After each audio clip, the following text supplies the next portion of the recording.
But now, hopefully, if someone could just write in the chat if they hear me, that would be great. Oh, good. Yes, you're on. I'm on. Yay. Okay, good job. Okay, let's give let's just give, we had like 80 people almost in the participants. We're at almost 50 now. So let's give it just 2 minutes and then we can all start crying. Sorry, some of you got a head start.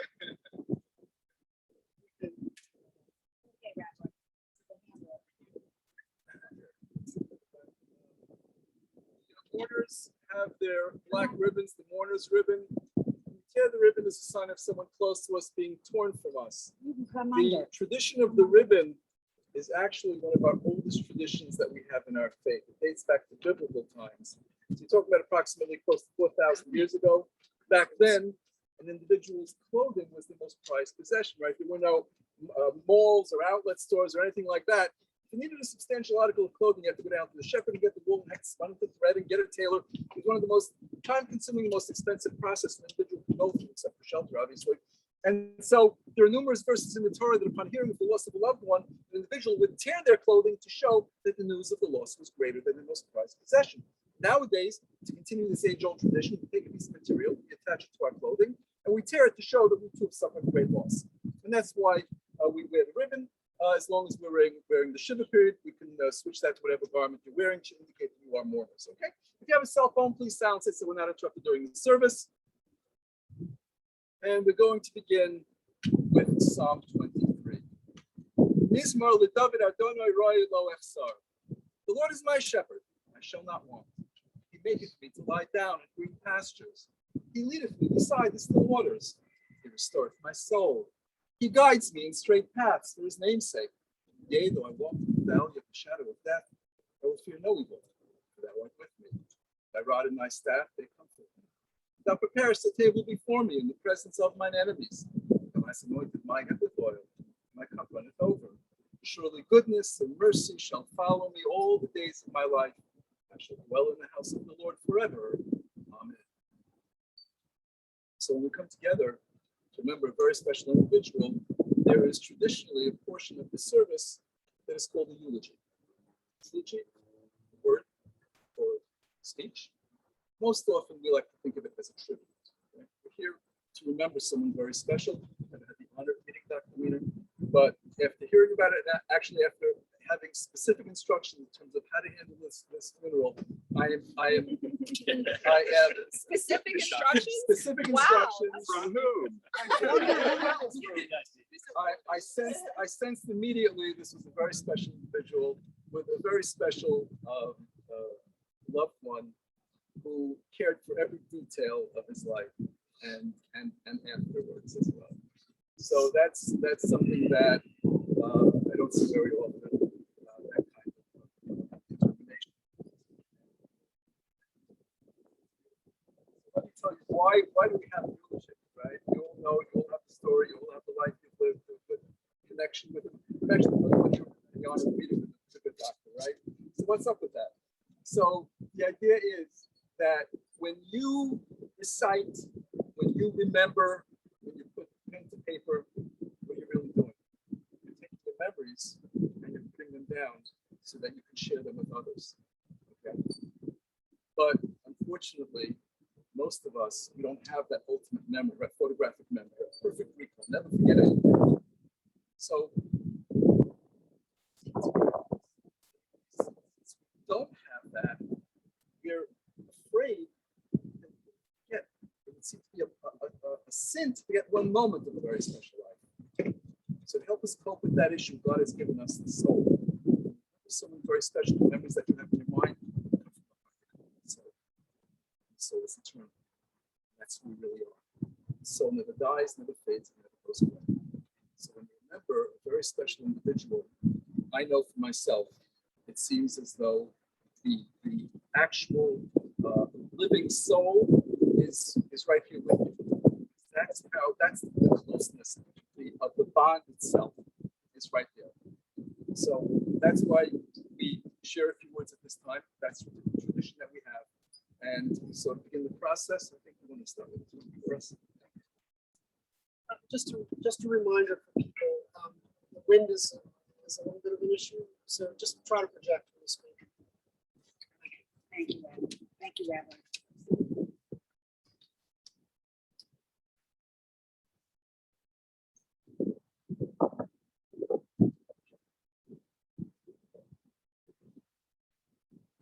I was born in Brooklyn on September 11th, 1928. He died 13 days before his 93rd birthday, a long and meaningful life. He was a loving son, brother, husband, father, grandfather, mentor, stand-in father, friend, and colleague. He was a self-made man, a man of principle, an ethical man, a passionate, loving man, a man who shared himself freely with those he encountered. He was my soulmate and the love of my life. In 1958, seeing each other for the first time, we met in a fever. The thirst for each other never abated. It was the foundation that sustained for 64 years. On our 20th anniversary, I wrote this to Sai, and it is relevant today. Darling, 20 years, impossible to believe. I remember so vividly the flaming desires of our youth, and not much has really changed. The magic is still there, even greater in intensity. What a beautiful life we've had. So lucky. Who could have told me that my love for you would find greater dimension after 20 years? Thank you, Sai, for always respecting me, for loving me, for giving me a sense of worth, and sharing all those bitter and sweet moments we've known. Thank you for always standing behind me, for making me the complete woman I feel I am, for our children, and for being strong when I was weak and reticent when I was aggressive, for communicating when I couldn't, and teaching me how to do it, for your faith in my judgment and for giving me a long leash, for never smothering my personality, for all the security you gave me in all the important ways, for emotional comfort. After all these years, I guess we can say we made it. Still loving, caring, understanding, appreciating the unique relationship and anticipating the future together. Grow old along with me. The best is yet to be. Your Diana. That was at 20 years, and now we're at 63. In all the universe, we found each other. A miracle of love. Today I say goodbye to my love, but I know Sai will reside in my heart for all of the days I will live. And our love will endure through the legacy of our children and grandchildren, because love never dies.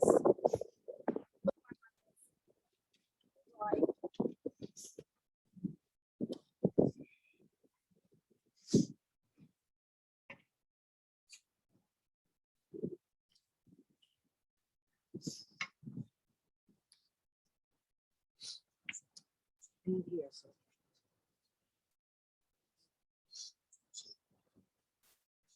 I forget to touch it.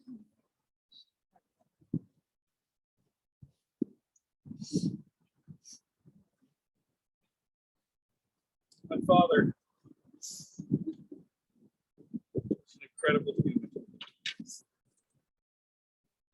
He had a lust for life, and yet a full grounding, commitment, responsibilities for the things that he sowed while he was here.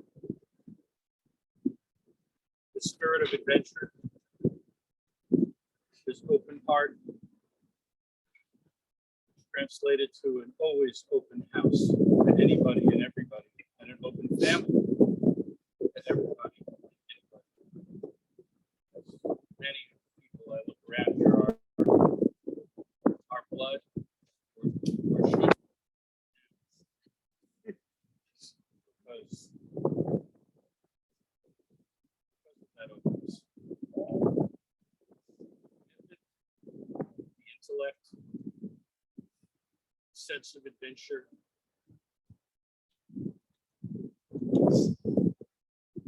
the willingness and the want, the drive to achieve his goals.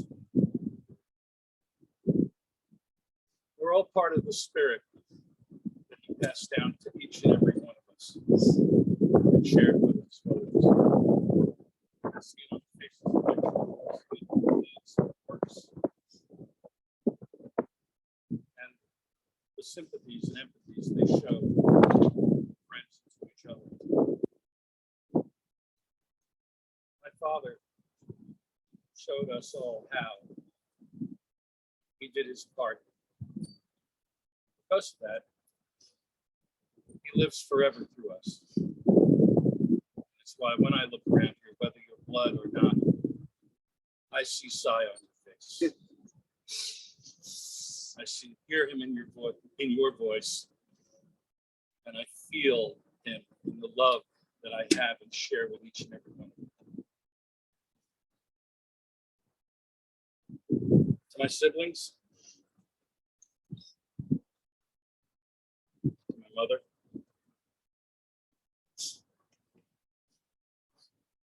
long great run.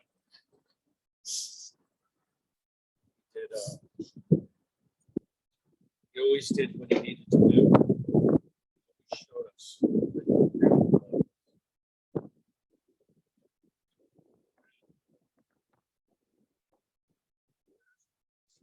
That's all you can ask. He did his best always. Anyway, Dad,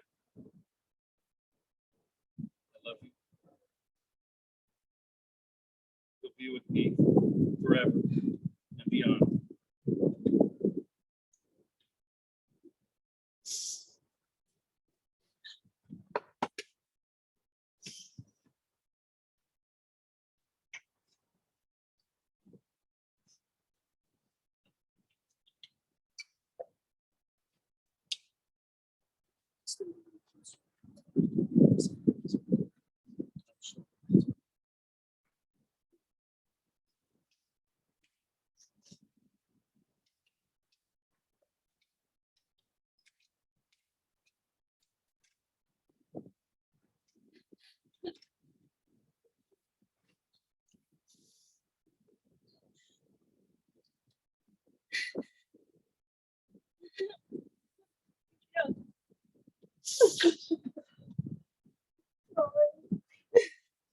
Don't be sorry. Don't be sorry.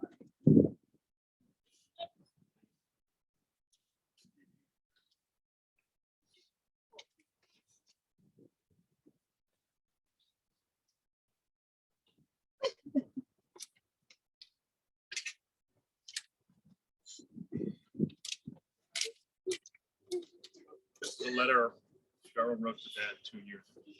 Dad, I need you to know these things and think about you and us.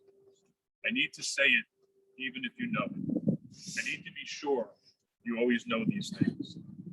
First, you always say that you wish you had been more present in our childhood. You felt that your profession kept you from us. I'm sorry that you feel you missed out on anything. I can say that I don't ever remember you not being there. I remember milestones, events, some every days. I recall sitting down to dinner at the round table in the kitchen in Elizabeth Street nearly every night at 6 p.m. and you being there. I would hear about your day and share mine. I remember coming to your office and seeing you in your white lab coat and feeling proud and important. I remember every dance recital, chorus concert, school function or play, you being there. You were always a presence. I think about it, handsome and well-dressed you always were. You would walk in a room and always command everyone's attention. You were very formidable. You had solid opinions and very strong moral compass of what was right and wrong. You taught us to be the same. You showed me to stand strong in what I believe in, yet always be willing to listen and bend if needed or agree to disagree. You were a leader, a well-respected and thoughtful leader who spoke his mind. I was always so proud to be your daughter, still am. You made sure I had what I needed and most of what I wanted, yet balanced that privilege with teaching me responsibility. I always held a job from early on. I was not spoiled, although I could have been being a doctor's daughter. You always let me pick my own path and supported me. I remember in high school I was learning shorthand and loving it. You and Mom sat me down and said if I wanted to go to secretarial school instead of college, that you would support me. I was so lucky that I knew no matter what, you would be there for me.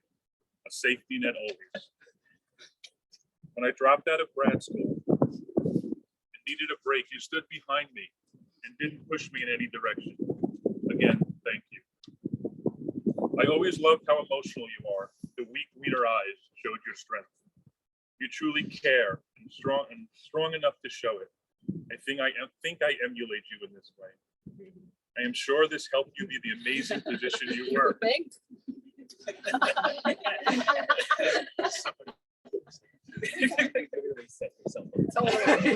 sorry. You wrote it yourself. Your patients believed in you because you never made them feel inferior. You truly listened, felt, and understood. I recall many times you sharing the sadness you were feeling because of a bad outcome or horrible diagnosis for one of your patients. You taught me, showed me compassion. Yours wasn't the 9-to-5 job that left you at the doorstep. This was not a bad thing to teach. Yours was a calling, a profession, not just a job. Thanks for showing me how to love. I always felt loved and valued. My siblings and I were always listened to and encouraged to participate. Although we understood we didn't have equal votes, it wasn't a democracy. Your love for my children is genuine and true. My children were raised equally by you and Mom.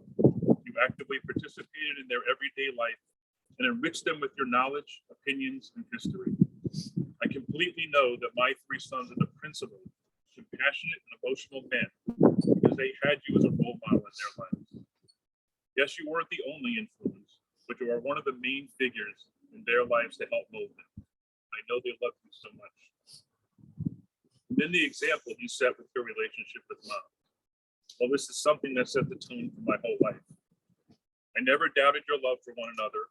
It gave us solid footings and confidence. Watching your relationship evolve, you always being there for each other, supporting each other, giving spaces needed, encouraging each other, allowing each other a chance to be weak, and always showing you love one another.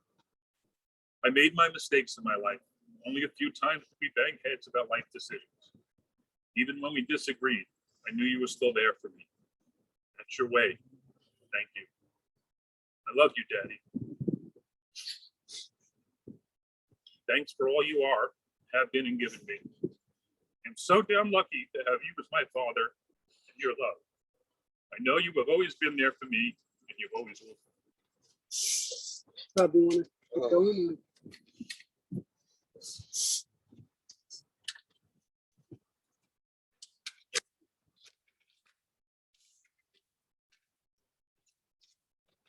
The first moment I met Cy, he opened his heart to me. Beyond our shared roots as Jewish kids from Brooklyn and beyond our shared professional fields and our shared love for Cheryl, he opened his heart to me as a person, his warmth, his intelligence, his genuine care about who I was and how I was feeling, always with a smile and that sparkle in his eye, telling you that he was so happy to see you. Yeah, I came along later in the journey and only knew him in his later years. I feel so fortunate for the time I had with Cy. To be in his presence, surrounded by his loving family, to see and feel his love for Di, for his children and his grandchildren, and how he embraced the most recent members of his family to find their biological father. Cy and Di provided the foundation of this loving and strong family that has touched the lives of so many. My boys never had the opportunity to know my father. I'm so grateful they got to know Cy. to feel his love for them, and to be inspired by this incredible man. I cannot find the words to describe how much this means to me and means to them. Over the years, Cheryl and I frequently spent weekend afternoons visiting Messiah and Di, sitting around talking, eating, watching tennis or football. He would turn to me, say, "How are the boys, Rob?" So I would always ask, "Read any good books lately?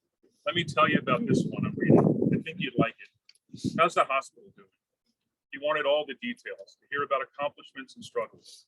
And when I hit rough patches of my life, Si was there to support me, to encourage me, to show me that it's acceptable to be vulnerable. I love to hear the stories of medical school in Italy, residency at Brooklyn Jewish, coming up to Port Jervis to set up practice. I marvel at his accomplishments and his determination. My heart will always be filled with his love and my cherished memories of him. And my heart aches as I will miss him so.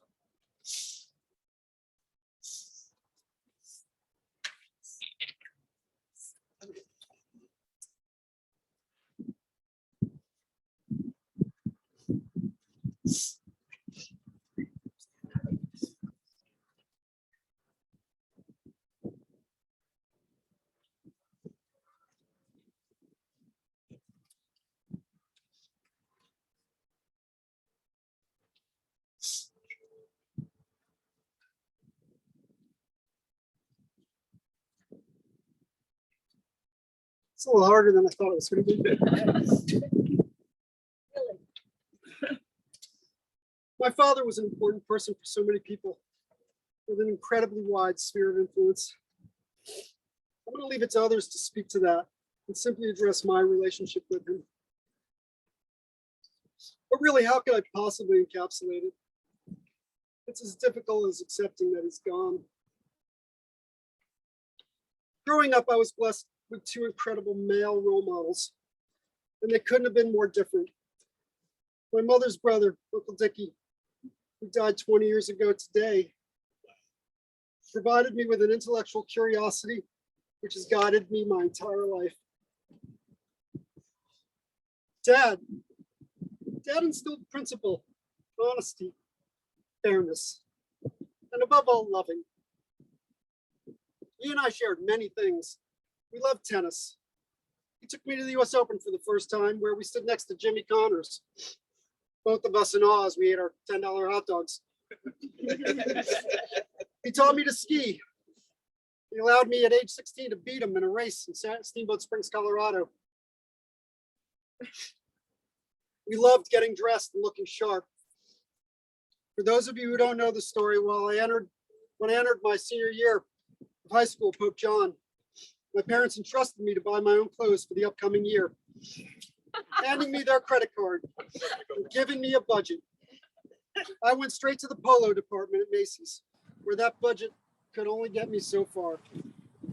When I returned home, my dad scolded me for not stocking up on less expensive clothing so that I'd have more options through the year.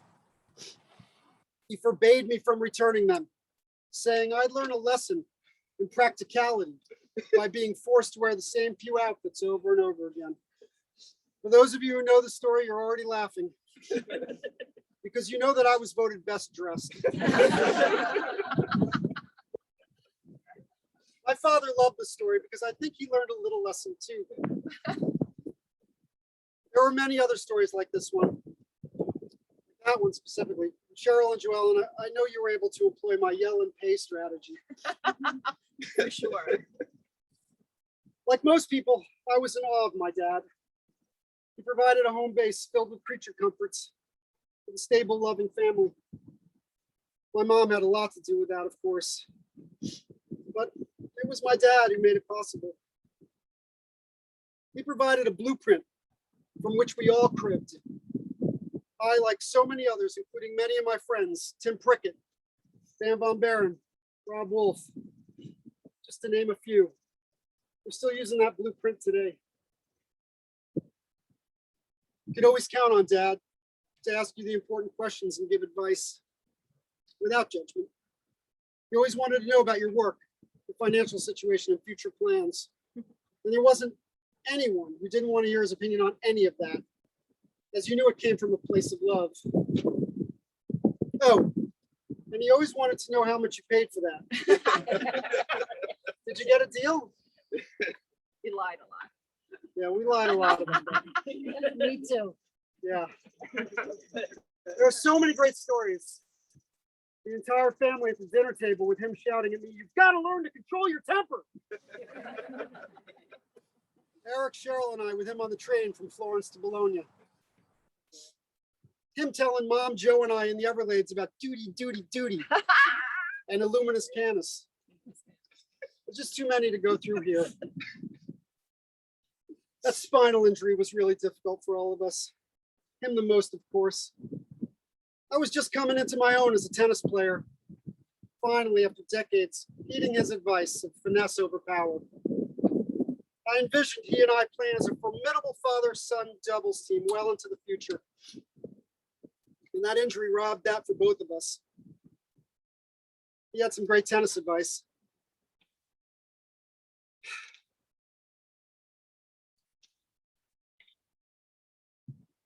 One of my favorites, which I still use, is, "Your idea was better than your execution." That was his not so subtle way of saying, you knew what to do, but there's still room for improvement. That bluntness was not limited to tennis or me, and it was endearing. He had great taste in music too. I published a piece the day after Sinatra died in 1998, which featured my dad prominently. I can send the link around if anyone wants to read it. But the upshot of it was he knew I would one day learn to love Frank Sinatra. And you know what? He was right. Old Blue Eyes, applicable to both of them, Frank and Cy. Man, could he dance. When I fell in love, he accepted Anna into his heart with no reservations. He told me on our wedding night how I made the right choice. And he repeated that to me many times through the years. The example he set as a husband is the gold standard. And I try to live up to it every day. I learned the morning after he died that I can't look in the mirror for a little while. He was staring right back at me. There's a line used as a joke you may have heard. Mommy's baby, daddy's maybe. Well, there's no guessing daddy for me. If I had $1 for every time someone told me I looked like him, well, I'd be retired now. I may have Mom's hazel eyes, but physically, well, I'm all you, Dad. When Anna first met Dad, she told me later how cute she thought he was. I told her, I'm glad you feel that way, because that's what you're getting.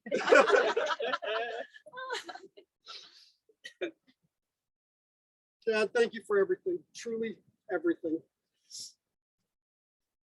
And to say goodbye, here's a little bit of a song, Meditation by Sinatra and Jo-Ellen.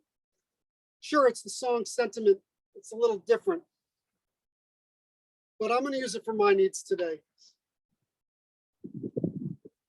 Though you're far away, I've only to close my eyes and you're back to stay. I just close my eyes, and the sadness that missing you brings soon is gone, and this heart of mine sings. Yes, I love you so, and that for me is all I need to know.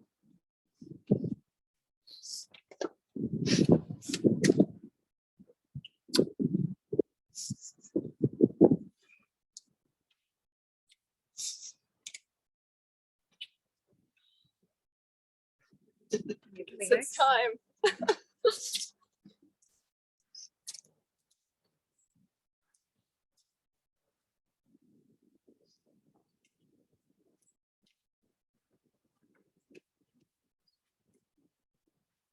Okay, I'm gonna give it a go.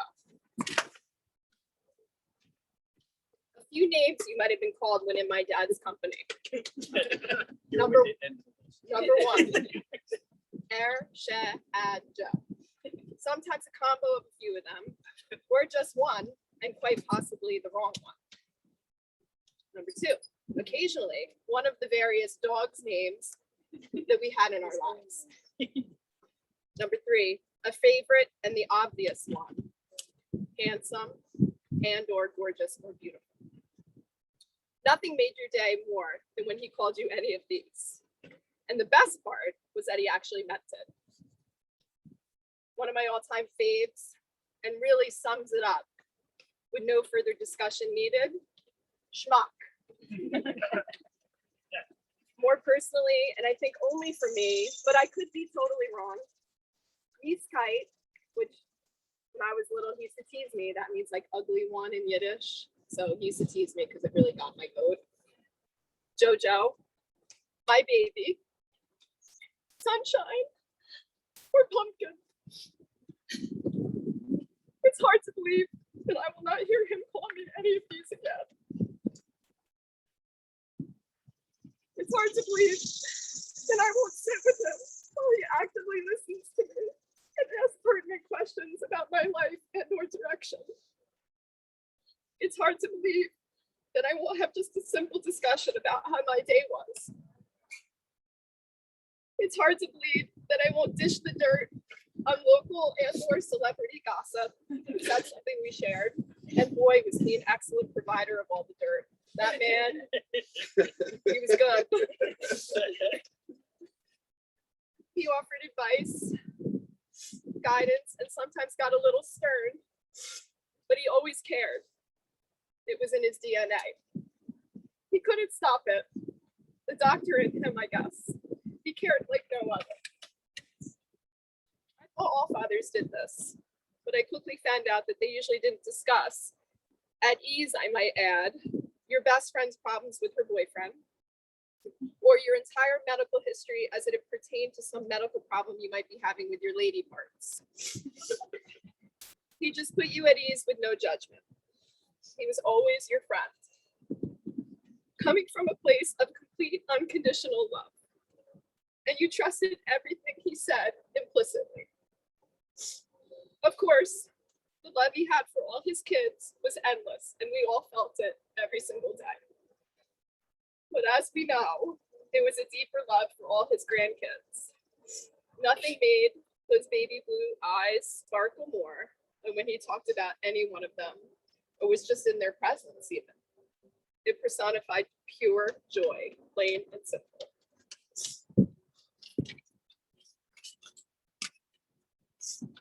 We cannot talk about Cy without talking about Di. They go hand in hand, like two oxen, right, Mom?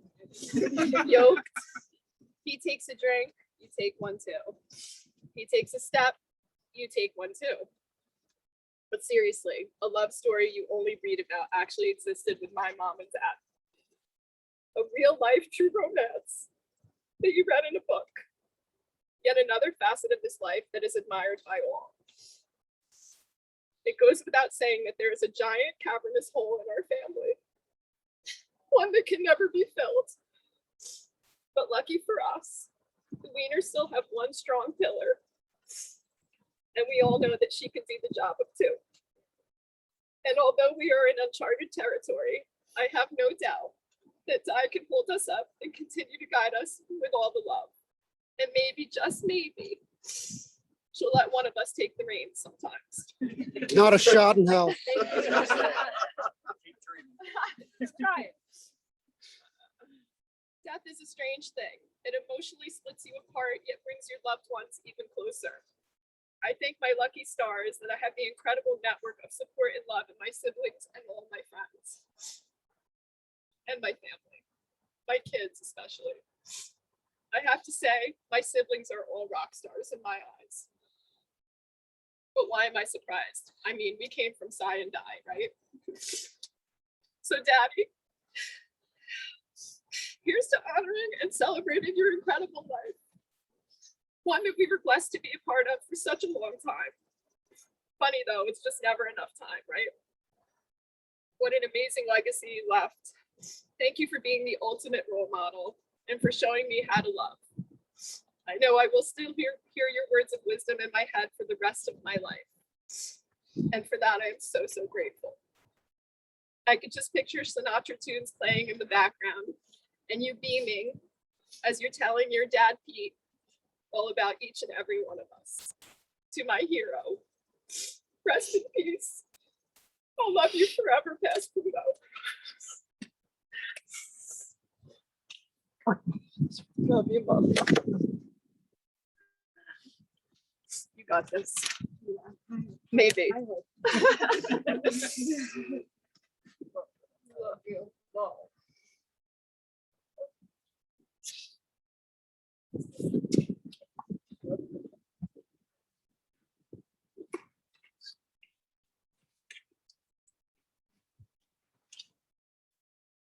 Thank you all. Thank you for the honor and privilege of allowing me to be here and speak today. 3 years ago, I had one of the most important moments of my life outside the 5-star retirement when I looked into Sai's eyes for the first time, hugged him, and realized I had come home. Realized I had met my father, my past, and my heritage. Meeting Sai and Di was incredible. It was learning what true love really was and being allowed to be part of an incredible romance. I got to meet my siblings and realize how each was incredible and each personified qualities that Sai had passed on to them. The love and acceptance I've received in this family is beyond imagination. And I can't tell you how much I grew. Getting to know Sai in such a short time had such an absolutely incredible effect upon my life. I will carry his love forward. I will carry his genes forward. And hopefully I will teach my children and be as strong a patriarch and as strong a model as he has been for everyone here. I had some of the best news the other day. Adam told me I've been moved from provisional status. So, Yes, welcome. so, Shari, that's for you too. Just so you know. so as a full-fledged and proud Wiener, I'm so happy and fortunate to be here. To think about the luck that I would have to have found Sai and Di at this point in my life, be embraced, and learn where I came from, and allowed me to grow and move on in a bigger way. I love each and every one of you, and thank you for the opportunity to be here. Okay. All right.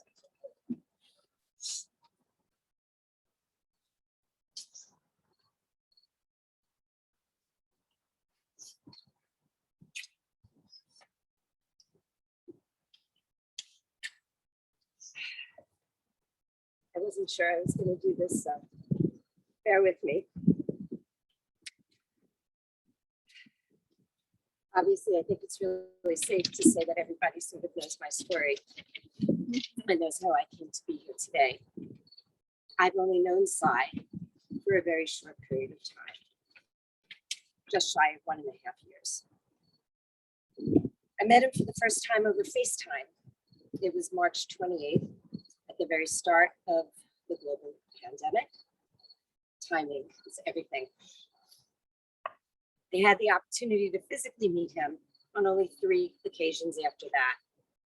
July of 2020, on a drive Graham, my husband, and I took across the country. April of 2021, once we were all vaccinated. And most recently, only 3 weeks ago on Sunday, August 8th. I tried to make the most of the time we had together and the FaceTime conversations we had over the last year. As he told me stories about his life, I learned about Sai, the man, the father, the husband, the doctor, the friend. I tried desperately to find connections between us, personality traits, quirks that may have overlapped, shares, likes and dislikes, preferences about people, and how we'd like to live our lives. I tried to find common ground, and they were there. Chocolate, and interesting clothing, order, organization, and Raphael Nadal. Just to name a few, they were there. That's great. The time we had together was short, but his presence in my life was strong. While we didn't really have the chance to create a lot of memories together like you all did, he still managed to have an impact on me beyond the gift of life. And now, having met him and known him, I will be able to continue to feel his presence within me. There is one thing I will always remember about him, and it may sound silly, but it was the way he said my name. I can't describe it, but it just felt so natural for him to say it and for me to hear it. I was especially taken back by my internal response to him when he called me by my name. It really just got my attention. Not that I wasn't listening, but I really was at the ready to really hear what he had to say. I don't know if it was the tone that he used or the Brooklyn accent or the way he enunciated the vowels and the consonants, and it's really hard to describe, but it really felt like home. A Jewish teaching says, those who die just before the Jewish New Year are the ones God has held back until the last moment because they were needed most and they were the most righteous. I am not a religious person, but I was raised Jewish and I uphold certain cultural norms and traditions. And when Ruth Bader Ginsburg passed, I was remembering reading about her life, and I also remember being struck by the timing of her death. She died on the Sabbath on the first night of Rosh Hashanah, and there were articles written about the significance of this timing. The suggestion being that very righteous people would die at the very end of the Jewish year because they were needed until the end. Messiah was needed. He was loving, warm, generous, supportive, open-minded, welcoming, positive, honorable, and so much more. God granted him a year to say his hellos and his goodbyes, to move physically and emotionally closer to the ones he loved and who loved him. I will miss Sai for the times we didn't have together, but for the times we shared. I will continue to talk to you, and one day, maybe we will see each other again.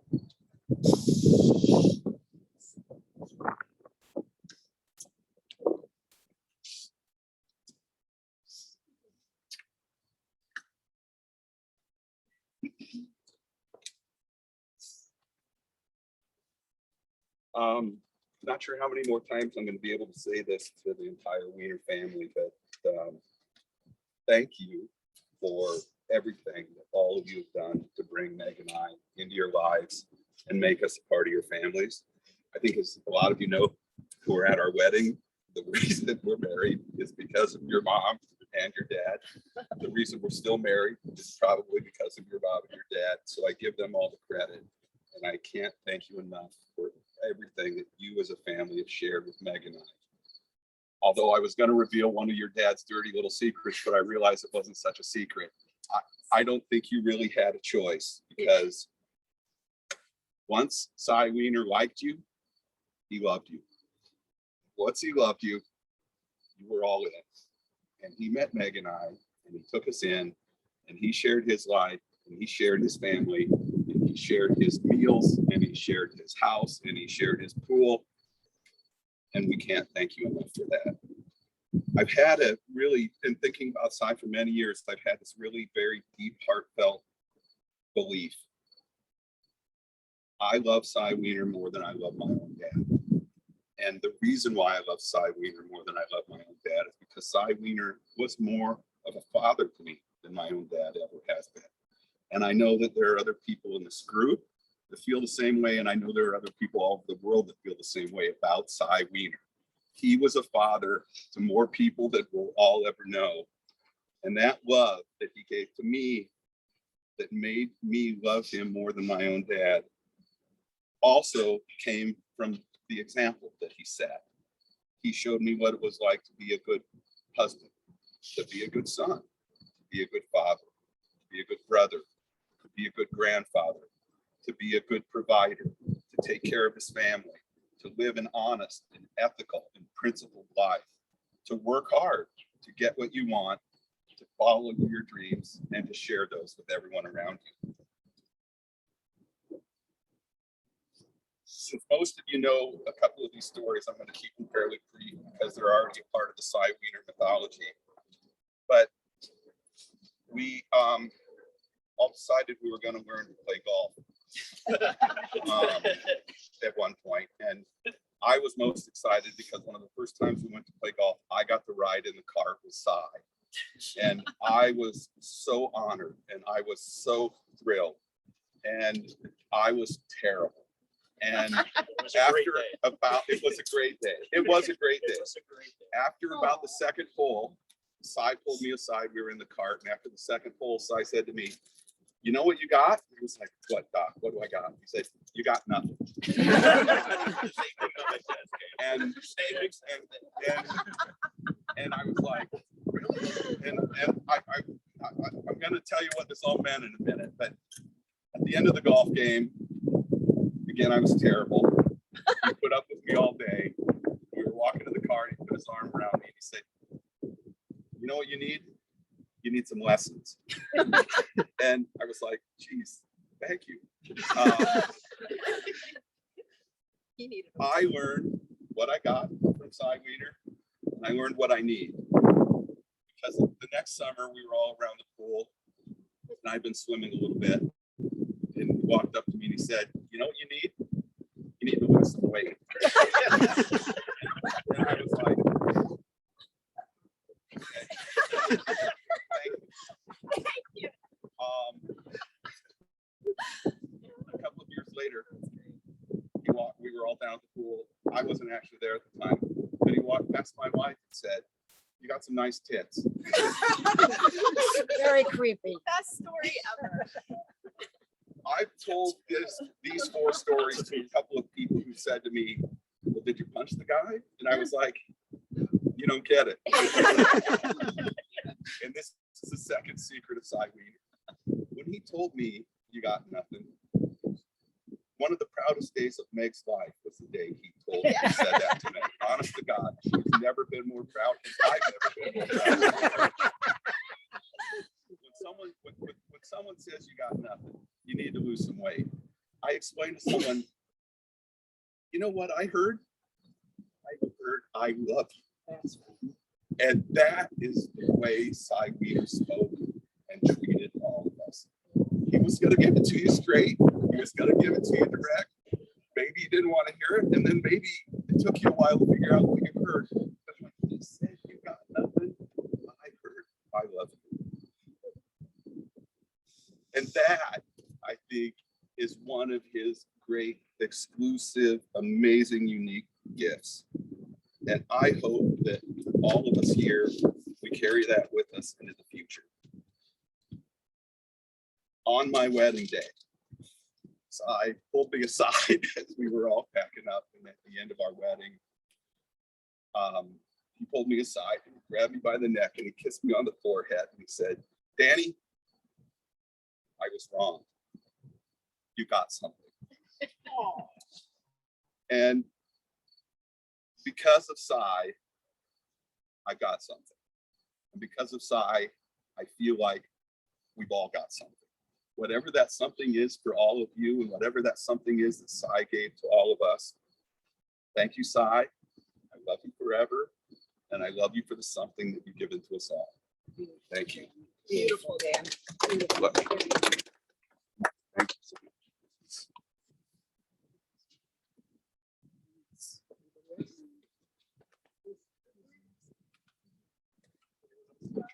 Good words.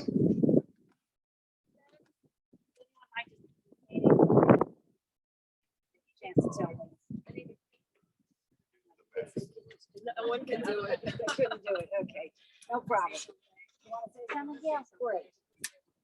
Okay, did a lot of crying, so hopefully I get through this. I don't have anything planned, but I want to talk about 2 of my favorite memories of being with Grandpa.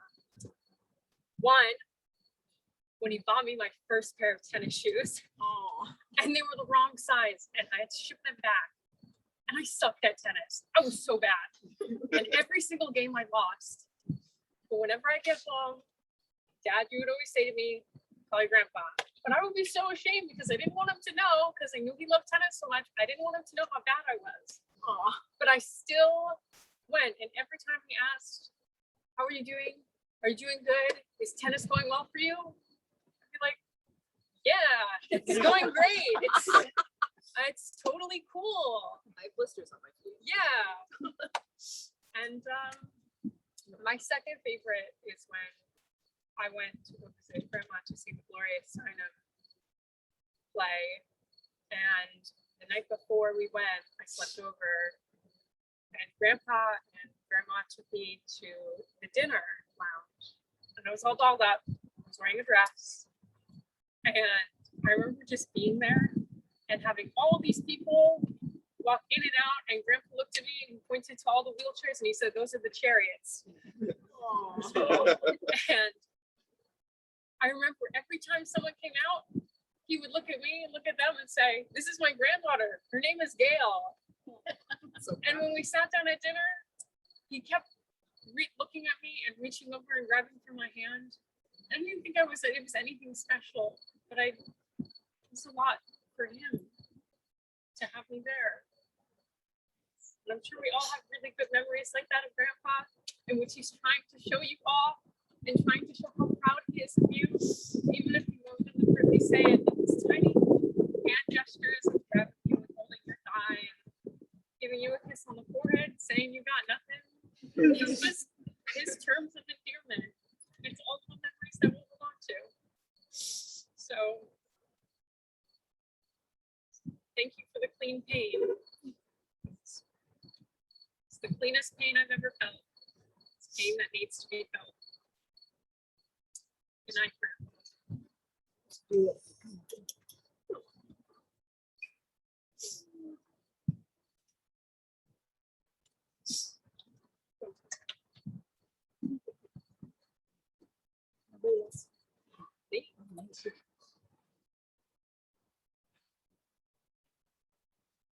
Was an amazing guy.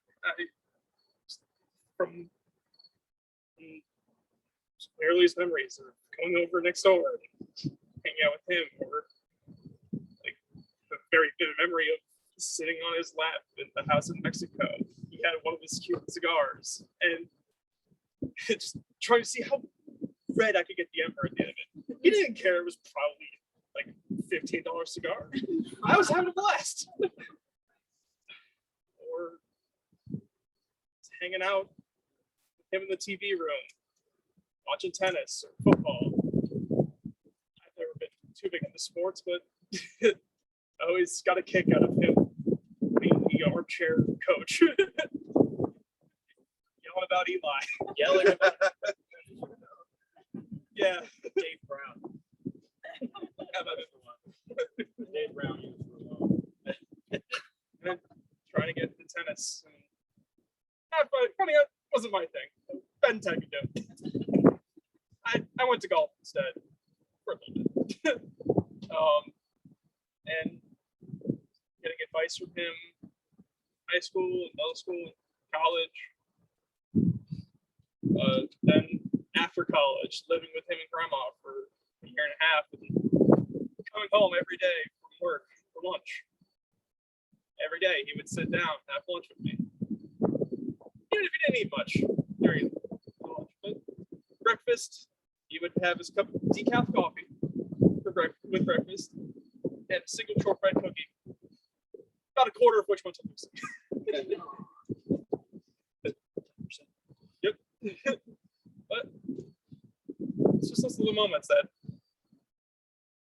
are great. Cherish. And then all those lunches and dinners at the Water Wheel or Village Pizza. On the Water Wheel with him and George Stalter. Yep. Texas lunch. So many, and all those hot dogs, Texas lunch. Or the afternoons of hanging out at Grandma and Grandpa's house. Afternoons I'd spent reading Time magazine and having olives. Just Nice. or even before then, where you get the Spanish olives. I would eat the pimento, just hand the olive to him.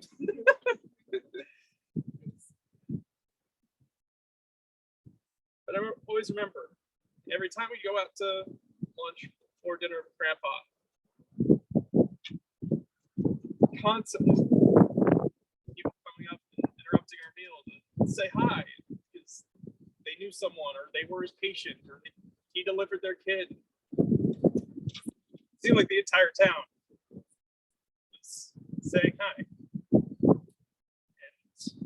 And like I realized he was more than just the local doctor. He was a cultural touchstone for the entire town, for the entire area.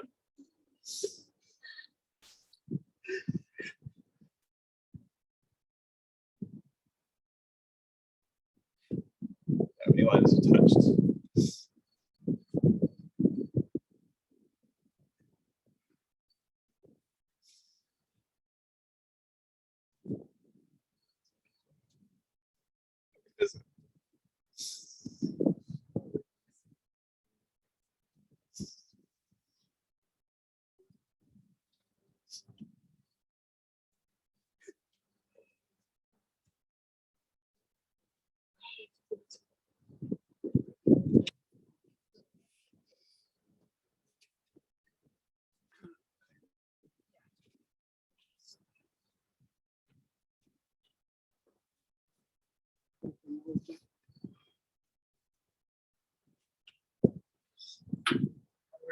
Bring it down to a little bit of a lighter moment.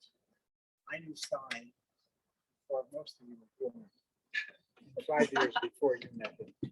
So the curious thing, I mean, the odd thing is that everything you all said, he exhibited all those qualities over 50 years ago. He was 3 years ahead of me in medical school. When I got there, it was a traumatic experience for all students. And I met him in a coffee shop. The Americans used to hang out. Kind of a sharp guy, matched the jacket, matched the pants. The rest of us were slobs. And I had gone to dinner the first night in a restaurant. People told me where to go. I couldn't speak the language. And I ordered a sort of fried foods. I didn't know how to order it. And it was fried food soup, half a liter of wine. And the next day I met Si. He said, "What'd you eat?" I said, "Yakos." That was the restaurant that you were in. He said, "So you come with me." So it was a very good meal. So I said, "Okay, I'll go with Si." So at the end of the meal, you never got a bill in the place. It's just on the way out, the guy would say, "What did you eat?" And he'd rattle it off, he'd come up with a number. It was impossible to know how he came up with it. So after the meal, I came out and I started to speak. So I said, "Don't say anything." He said, "What did you have?" And he gets what I had. I had the exact same meal and it cost me 1/2 the price. I said, "I got to get to know this guy a little better." And after that, that was the beginning of a beautiful friendship. He was a very good student, by the way. He lived with he rented a room from a landlady. He was a party goer, but when he went back to his room, he studied hard. He was a very good student. So he was a good example for me. And the amazing thing is that everything you said, you all said, is the same feeling I had before. Well, I was a little too dumb to put it all together at that point. I was kind of young. And he was a loving guy to everybody he met. Men, girls, everything. And he was a wonderful guy. And through these years, the same thing. We confided in each other, and he's been a good friend right to the end. And I'll miss him terribly. Thank you. Dana, come to this. Wait, I have two memories with Grandpa that I want to talk about. The first one is I think it was when Ben had just graduated college, and Teddy was graduating from high school, if I'm not mistaken, that party. We were all sitting around on the back deck in Montague. And he said, I don't think anyone here has really heard the story from my perspective of the first time I met your grandmother. And he told us the first time he saw Diana and how he felt, and what it meant to him, and how important it was for all of us to hear. And when I think about Grandpa, most of the time I just think about how much he loved you. How this affects our relationships with each other and the way we see it in all of our aunts and uncles and the people that we choose to be with. And how special it is now that Ben and Deb are going to be getting married. And the way that he would look at you guys, and he would always say that you guys are carrying on the tradition. And we all know that you are, but it was just something about him pointing it out and him talking about the first time he saw Diana and the way that he loves you and just how it's exhibited throughout the family. It's like a pillar of love. And my second thing I want to talk about Grandpa was the last time I had like a real conversation with him, and I came over for dinner. And I remember I said to him, I said, we're going to do this all the time. I'm going to be over here every week. You're not going to be able to get rid of me. And I think he went back to his chair after dinner. And I said, so how are you doing? How are you really doing? And he said, I'm going to tell you the same thing I told everybody. I can be miserable anywhere in the world right now. And I was like, God damn it, is that one of the most depressing fucking things I've ever heard in my entire life? And it definitely came from his mouth. And then when we all started to say the goodbye that night, he looked at me and he said, I'm so loved. So many people love me.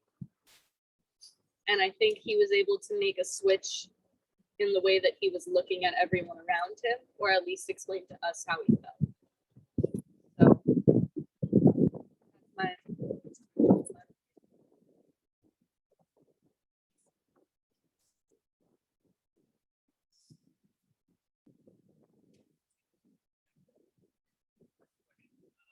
So I'm just gonna say what his last words were to me because I think they were very funny, and also, sorry. And then Hannah wrote a letter that I'm going to share. I think you guys will discuss. When me and Hannah went to see him the last time, he pulled me close. He grabbed my hand. I thought it was going to be this heartfelt moment. He brought me in. He hugged me. He mustered up all they could say, and he said, "Don't name your kid Seymour." So I said, "Okay, maybe a middle name, but we'll see." And then he pulled me even closer. He's like, "I want to see one more thing." And I said, "Okay." Again, thought it was going to be so much love me, anything like that. And he said, "I'm really glad I met Hannah." So, so for those who don't know, that's Hannah. And speaking of, she wrote a letter to him that I am a lot less eloquent than her. I know I was a writer when I was little, but that has definitely been far gone now. But I think Hannah honestly probably loved my grandpa just as much as I did. So I'm gonna share. Dear Grandpa, I've been thinking a lot about family lately, probably because we've had a lot of unexpected family gatherings over the past 10-ish days. Some happy moments and laughter with the obligatory sadness and grief.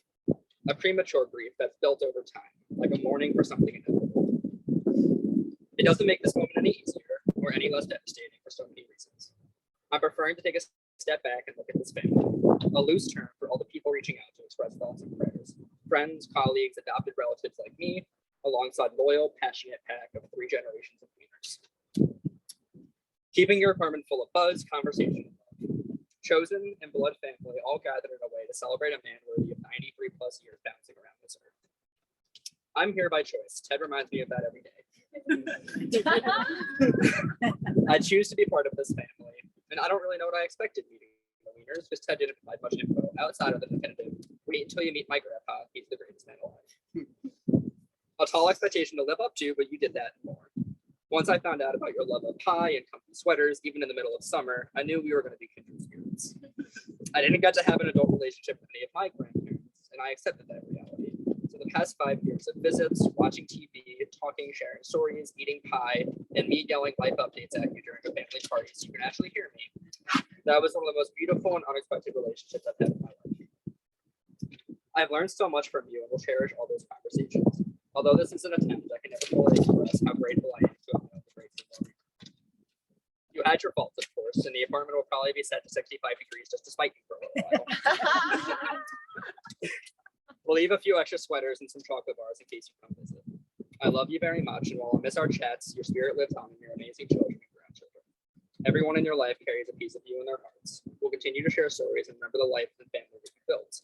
I've only known you for less than 5% of your life, and yet I can see so much of the impact you had. No wonder you're tired. Here's hoping whatever comes next is full of Diet Coke, English muffins, ice cream, and pie. Save me a slice when I get there. Love you.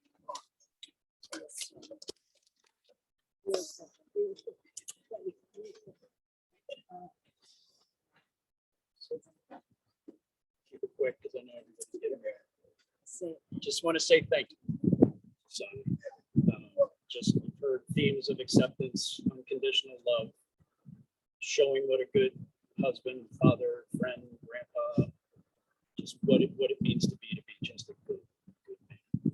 When I first started dating Cheryl, an astrologer told her that she would get involved with a man of academia, but instead of getting the white jacket and suede elbows, she got a burned out college student. I can vouch for that. Okay, no, just don't post it. I'll deny everything. That's right. The record was expunged. But we were dating, and it was Labor Day weekend came up, and I knew he wasn't comfortable with me and her dating a 4-year to a junior schmuck college kid. The hell, it's his daughter. That wasn't good. So I wasn't going to make a man feel uncomfortable in his own house. So I was like, I'm not going up. You can go up for the weekend. I'm not going. But she stayed, and we hung out in the city. The next day, she's like, I made a mistake. We miss you. You need to be here. And that meant a lot. And the other part that I forgot to just mention was that I was a friend of Adam's. And at that point, that was kind of a questionable connection there. So that just made it even more suspicious. But what came out of that marriage? 3 gorgeous kids. Good men. They had a great role model with Grandpa. Taught them how to be good men. And for that, when you looked at them, you're forever grateful that you helped make them the men they are. And the women that they're with, he was just so happy. Just seeing all these faces, it's the legacy he leaves.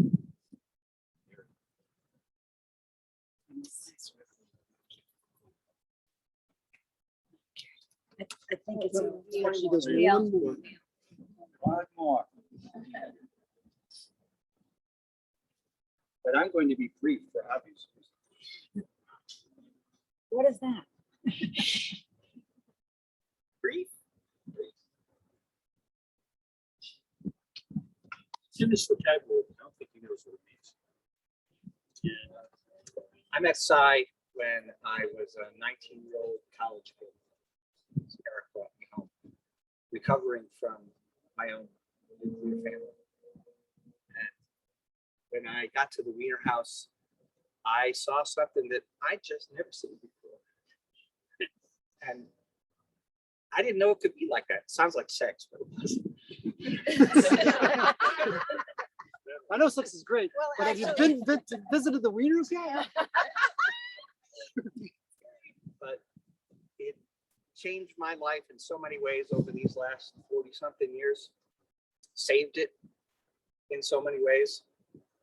Cy was utterly direct. When I got my first big job at Nielsen, everybody was like, wow, VP, bump, bump, bump, bump, bump. Cy wanted to know how much money it was. That's right. Yeah, exactly. He wanted to know how much money. He'd be showing us his brokerage statement. Cy was just very open about a lot of things. I heard schmuck more than once. And I'm proud of that because it made me feel like I was in the fold. I did.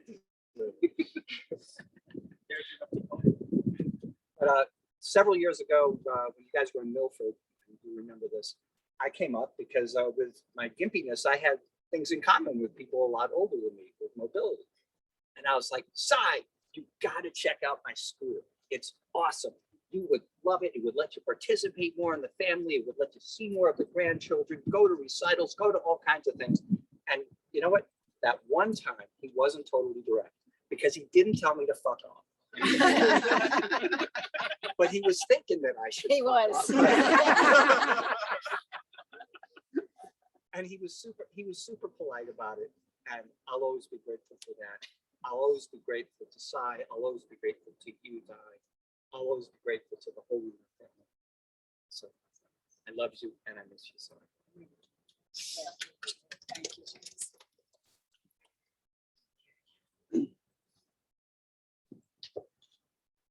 Yeah, emotions are palpable, incredible. Thank you for experience that. Just quickly, just said you shouldn't think the only word in the Yiddish dictionary is schmuck. There's for centuries when describing someone very special, we always called them a mensch. Mensch means someone higher up. And you know, Yiddish is a language to make fun of. It's an odd language. If you look up the word mensch in the Yiddish dictionary, it means human being. So everybody qualifies basically. So why do we do it? Why do we use it as high praise? Basically, when you come across someone who you really understand, or even if you hear about someone like me, just now, experience this occasion, you recognize that basically you're telling everybody else, we just raised the bar on what it means to be a human being. Here's the new role model.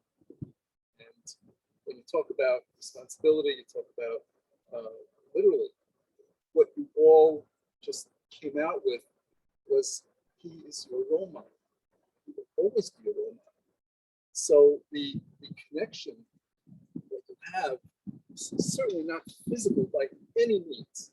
Something stronger, something spiritual, something eternal. So take all of those wonderful characteristics that you have.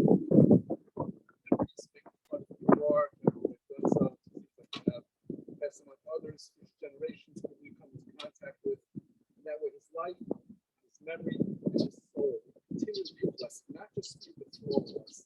It's something that we really need very much. Now prayer for the soul.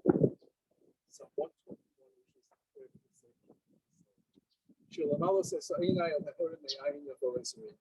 I lift up my eyes unto the mountains, from where shall my help come? My help cometh from the Lord, who made heaven and earth.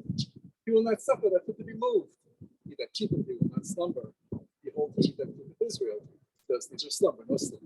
The Lord is thy keeper, the Lord is thy shade upon thy right hand.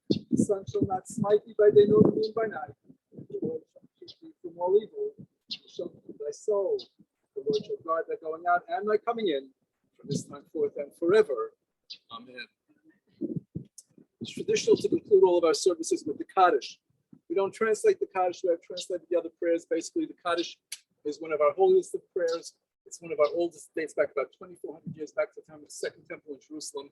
The rabbis offered this prayer. Every word that they use is a very holy meaning in terms of praising God. So we recognize when we praise God and honor the soul of a loved one, the soul receives enormous spiritual uplifting. That's a great gift. Can't give anything physical anymore. So the meaning of the prayer, the first half of the prayer, we're using various adjectives. Bless the name of God.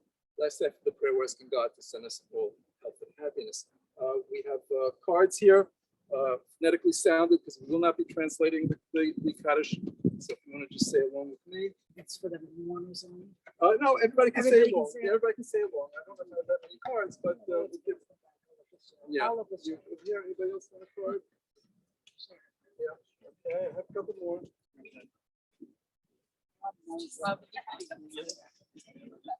you go. Who else wants got it? Yeah, please. Here and anybody else? We're good? All right. I'll say it out loud slowly. Okay, that way you can all say along with me. Ready? Please say it. We're going to say it all together. Ready?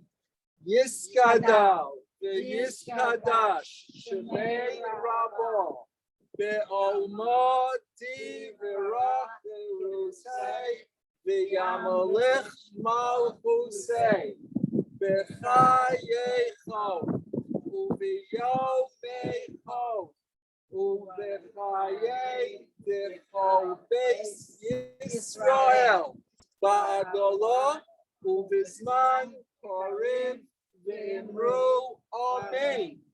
Yehei Shnei Rabba Mevorach Le'olam U'Li'olmei Olmayo Yisparach V'Yishtabach V'Yishpahar V'Yisromam V'Yisnasei V'Yisadar V'Yisaleh V'Yishalal Shmei V'Kodisha Barechu Le'elah min ho nirchasa v'shirasa tushbechasa v'nechemasa damiran v'yoma v'imru amen. Yehei shlama rabba min shemaya v'chayim aleinu v'al kol Yisrael v'imru amen. Oseh shalom b'Romam hu ya'aseh shalom aleinu v'al kol Yisrael v'imru amen. Amen. Well done. Okay. It's traditional at the end of the service. Anyone that wishes to contribute a shovel forward, or just as immediate family members, please step forward first. And just be careful as you walk around. There's uneven earth, boards here, and everything. Right, so just take just a little bit to the other way, and then finish on back.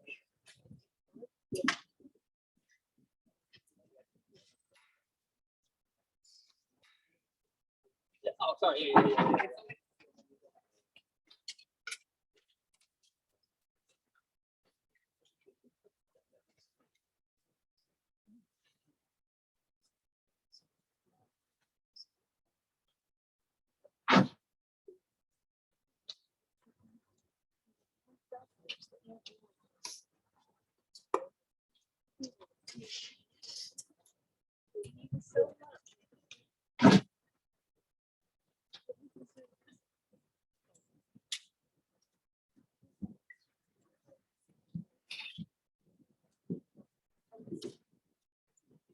Joe, what's that?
Anybody else?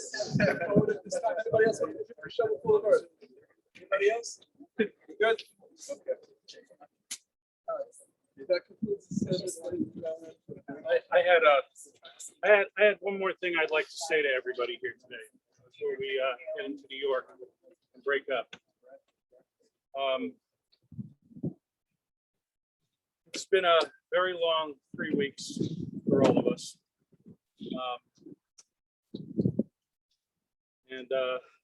We've all had a long time to come to terms with it all. I would just like to, I'd like to say a few words about the foursome who lived at 612 Argyle Road. Since my father, our father, brother, uncle, best friend, was the last of the four.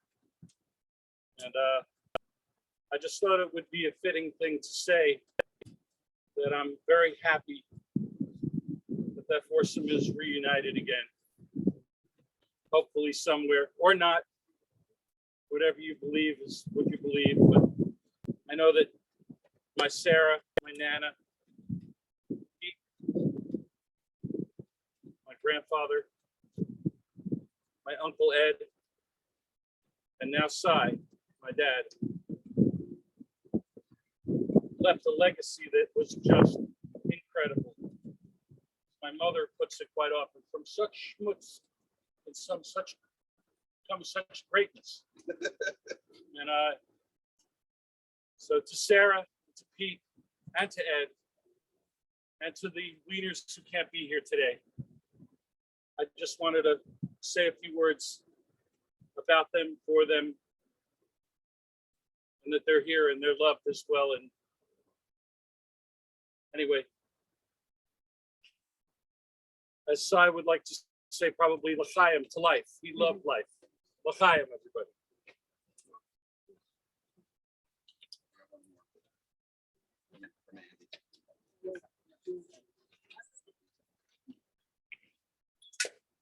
Okay, I'm going to sign off now. Thank you all for joining us. And for those of you who are interested in there's a Friday night Shiva Remembrance soon, the same format, webinar style. So just email me or whoever you're closest to, and they'll send you the link. Love you all. Thank you for joining.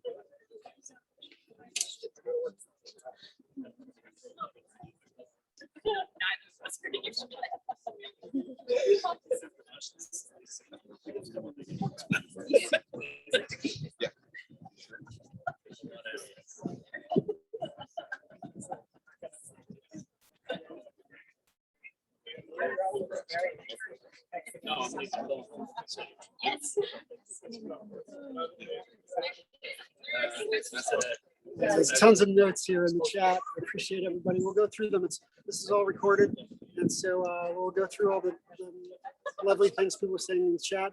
If you don't get a chance to put something in before I stop this, feel free to just send a note to anybody, email, social media, whatever. Love you all. Bye-bye.